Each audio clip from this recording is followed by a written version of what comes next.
In the year 1835, three events convinced me that the resistance movement I led in the Cherokee Nation to oppose signing a treaty with the United States to remove us to lands west of the Mississippi were doomed. First, in that year, my home was auctioned away from me illegally by the state of Georgia while I was away negotiating in Washington, D.C., with me finding out by returning to find someone else living there. Second, the Cherokee Nation's printing press was seized by the Georgia Guard to intentionally prevent the exercise of free speech against removal. And third, I was kidnapped by the Georgia Guard and held for several days, with the governor denying knowledge, to keep me from speaking against removal as the Cherokee began debating signing a treaty. These events showed, in fine, the larger picture of my people's situation on the eve of our removal. Despite the Supreme Court of the United States in Cherokee v. Georgia and Worcester v. Georgia affirming Cherokee sovereignty, with Georgia and its militia having no legal jurisdiction over the nation. The disregard for property and boundaries by the state of Georgia in 1835 demonstrated that legal mechanisms would increasingly become powerless to help us.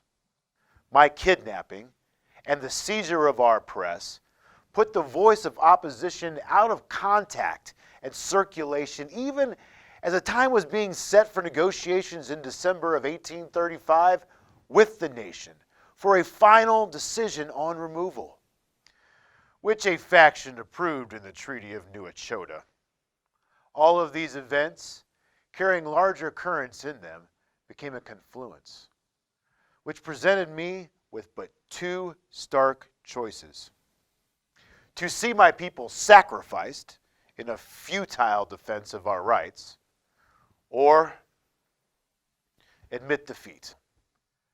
I tried to do both throughout 1836, 1837, and 1838, even as some of the people removed on their own with the treaty party. But it was weeks after the date for enforced removal was to begin in 1839 that I finally returned to my people with the federal agreement for the nation to oversee their own removal journey.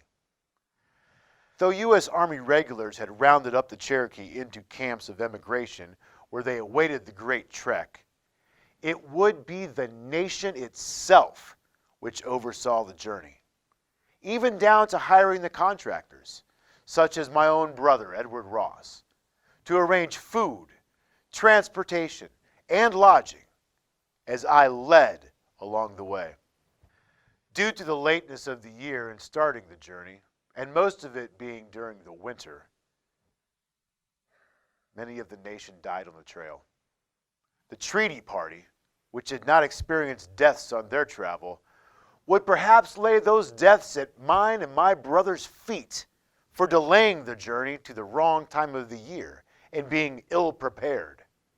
But it was the Treaty of New Echota, forced on us by the Indian Removal Act, that caused our journey across the Mississippi to a new frontier.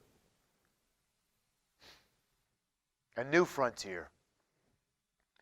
My people have ever been of the frontier, whether that be the Anu-Yawina, the Cherokee, the principal people, or the Alba folk, the Scottish people. My heritage is that of two warlike races, renowned for their poetic spirit, martial prowess, and for prospering in beautiful and wild lands. My Cherokee and Scottish ancestors have always fought for and defended fiercely our territories. From the ancient times, my Scottish fathers and mothers fought the English domination of their land, and generations ago, many came into these mountains, and some of their numbers commingled with the Cherokee, so similar to them in the love for their freedom and the land. So I, John Ross, descendant of the noble Cherokee Nation and the proud Scott Nation, principal chief of the Cherokee, ventured past a frontier unlike any my ancestors have had to explore. This was the result of the Treaty of New Echota, signed by 22 of my fellow Cherokee National Council members, including the great Major Ridge and his son John Ridge, and other leaders such as Elias Budnat, Tuskegee, Tegahiski, Robert Rogers, Stan Watie, even my brother Andrew Ross. But not signed by me. They represented many of the nation, but not the majority of the nation. There are many who view the signers as violating Cherokee law by exchanging the nation's land, and thus subject to summary execution by any member of the nation. Major Ridge, John Ridge, Elias Budnat, and others were executed. There are those in the nation who say I approved of their deaths beforehand. Regardless, the plain fact is that these new lands are now our nation's only chance to survive as a people.